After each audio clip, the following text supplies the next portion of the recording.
a badge that's not very familiar to South African motorists, and in fact probably hides one of the best kept secrets in the South African motoring market. Yes, this is the Landwind 5, medium-sized family SUV, and it certainly has a lot of features, a lot of space, and is, you can see, a very, very neat design, looks very neat, quite aggressive looking. You've got nice mag wheels with 17-inch tires on them. You've got your roof racks on the top over there. You come around, you can see very spacious, nice space to it, nice size, round to the rear hatch, and there you see the badge that says this is the Landwind 5. And if you look on the other side, you'll see 2-litre turbo, 8-speed automatic in the Flagship version. You do get manual and automatic options, both with the same 2-litre turbo engine, putting out 140 kilowatts, 250 newton meters of torque, so it's got plenty of power as well. May have a bit of turbo lag on pull-off, but when you're up and running, you certainly get lots of power, lots of pace, and it certainly can run very, very nicely. You open up the boot, which of course is topped by a very nice spoiler above the rear hatch over there, and you look at, according to Landwind's figures, 855 litres of boot space, which is massive family-sized boot, very, very big and spacious. And underneath the boot board, of course, you have a space-saver spare wheel. South African conditions, I'm still not convinced space-saver spare wheels are the way to go, but that's what you get with this vehicle as standard. Behind the wheel of the Landwind 5, it's certainly comfortable, spacious, without any doubt as well, and you've got lots of room. One of the upgrades from our previous test on the model, on this car, is they are now offering it with your touchscreen facility over here as well, which includes standard navigation and also reverse camera, which comes on automatically as soon as you put it into reverse gear. Camera could be a slightly better quality, the reverse camera, but it does the job. It's got the lines, it's got all those sort of things, so really no complaint about that in any way either, and it is there. Your instrumentation is very simple, very basic.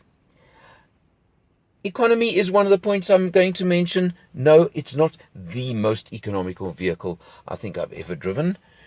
In urban use, averaging 11.8 litres per 100 kilometers. That's very much urban driving only.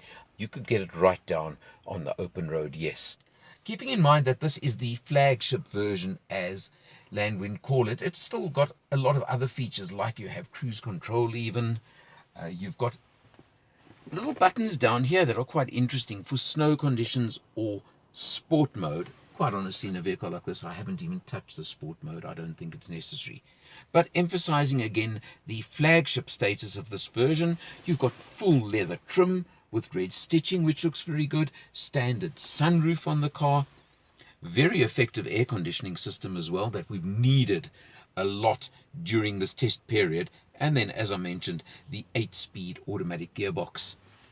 All very comfortable, very useful, very functional. Now let's come to a couple of points that maybe I've got to mention that are not my favorites necessarily on the vehicle. Your dash, yes, you do have quite a bit of plastic around, and that's something to keep in mind and take note of. But I'm going to say to you, you've got to allow for it. You also do have the shiny plastic on the doors, for example. Going back to the gearbox, I think more a function of the gear ring than an issue with the gearbox is that if you're on the highway cruising at 120, it does tend to hunt a little bit between 7th and 8th gears. Not an issue, as I say, more gearing point. Maybe if you cruised at 130 or so, it wouldn't do it, but it does at that speed, and it's something one must keep in mind. But the thing about this car is, look at the acres of space you have in the back seat. This is a big family-sized SUV, and that's something that I will keep emphasizing because I think it is a very important feature. You get 4 airbags, you get ABS brakes, you get electronic brake control, you get all the alphabet soup of electronic aids that you get on modern cars as well. They all come into it and they all feature. But the real point of this vehicle has got to be pricing. Because if I tell you that the list price currently on a Flagship Landwind 5 is 310,000 Rand without the touchscreen, which is a 10,000 Rand extra. So you'd be looking at 320. However, right now, and this is the end of December 2018, they're running a special. You can get it as we are in it right now at 300,000 Rand.